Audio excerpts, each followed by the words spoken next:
அண்மை செய்தி. பொறியியல் கல்லூரிகளில் இருந்து தேவையான தகவல் கொடுக்காவிட்டால் அங்கீகாரம் திரும்ப பெறப்படும் என்று அண்ணா பல்கலைக்கழகம் உறுப்பு கல்லூரிகளுக்கு எச்சரிக்கை விடுத்துள்ளது. பொறியியல் கல்லூரிகள் தேவையான தகவல்களை அளிக்காவிட்டால் அதன் அங்கீகாரம் எந்த ஒரு அறிவிப்பும் இன்றி ரத்து செய்யப்படும், திரும்ப பெறப்படும் என்றும் எச்சரிக்கை செய்திருப்பதுடன் 6வது அல்லது 7வது சம்பள கமிஷன் நிர்ணயம் செய்திருக்கும் ஊதியத்தை வழங்க வேண்டும் என்றும் அண்ணா பல்கலைக்கழக பதிவாளர் பிரகாஷ் அறிவித்திருக்கிறார்.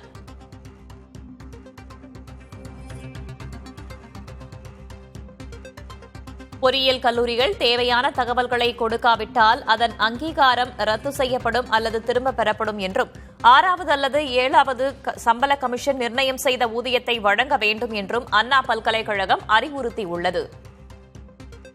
கூடுதல் தகவல்களை வழங்குவதற்காக செய்தியாளர் விக்னேஷ் முத்து இணைந்திருக்கிறார். அவரிடம் கேட்கலாம். விக்னேஷ் முத்து, தற்போது அண்ணா பல்கலைக்கழகம் தரப்பிலிருந்து உறுப்பு கல்லூரிகளுக்கு எச்சரிக்கை விடுக்கப்பட்டிருக்கிறதே, பின்னணி என்ன? கூடுதல் விவரம் என்ன? அண்ணா பல்கலைக்கழகம் சார்பில் அதனுடைய பதிவாளர் பிரகாஷ் தற்பொழுது மிக முக்கியமான அறிவிப்பு ஒன்றை வெளியிட்டிருக்கிறார். அந்த அறிவிப்பின்படி பொறியியல் கல்லூரிகளில் இருந்து தேவையான தகவல் அளிக்காவிட்டால் அங்கீகாரம் திரும்ப பெறப்படும் என்பதுதான் முக்கியமான எச்சரிக்கையாக பார்க்கப்படுகிறது. அதாவது 6வது அல்லது 7வது சம்பள கமிஷன் நிர்ணயம் செய்த ஊதியத்தை ஊழியர்களுக்கு, ஆசிரியர்களுக்கு முழுமையாக வழங்க வேண்டும். 2025-26 கல்வியாண்டில் மாணவர்களை சேர்ப்பதற்கான அங்கீகாரத்தை பெற வருகிற ஜனவரி 31ஆம் தேதிக்குள் விண்ணப்ப கட்டணத்துடன் அல்லது பிப்ரவரி 7ஆம் தேதிக்குள் 50,000 அபராதம் செலுத்தியும் தனியார் பொறியியல் கல்லூரிகள் விண்ணப்பிக்க வேண்டும் என தெரிவித்திருக்கிறார். ஏற்கனவே உறுப்பு கல்லூரிகளை பொறுத்தளவு முறையாக அனுமதி பெறாமல் பல்வேறு ஆசிரியர்களை நியமனம் செய்கிறது. யுஜிசியின் அந்த வரைமுறைகளை முழுமையாக பின்பற்றுவதில்லை என்ற ஒரு குற்றச்சாட்டு எழுந்திருக்கக்கூடிய நிலையில்தான் அண்ணா பல்கலைக்கழகம் சார்பில் உறுப்பு கல்லூரிகளுக்கு இது போன்ற அறிவுறுத்தல் முழுமையாக வழங்கப்பட்டிருக்கிறது.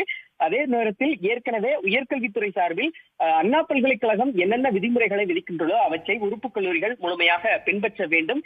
இல்லை என்றால் எந்தவித பாகுபாடுமின்றி அவர்களுக்கான அங்கீகாரத்தை ரத்து செய்ய வேண்டும் என்று வலியுறுத்தியதன் அடிப்படையால் இந்த ஒரு சுற்றறிக்கையை அண்ணா பல்கலைக்கழகத்தின் பதிவாளர் பிரகாஷ் தன்னுடைய உறுப்பு கல்லூரிகளுக்கு உடனடியாக வழங்கியிருக்கிறார். அதே நேரத்தில் ஆசிரியர்களுக்கான கல்வி தகுதி மற்றும் அனுபவம் பெற்றிருப்பதோடு பல்கலைக்கழக மானிய குழு பரிந்துரை செய்யக்கூடிய சம்பளத்தை கட்டாயமாக வழங்க வேண்டும்.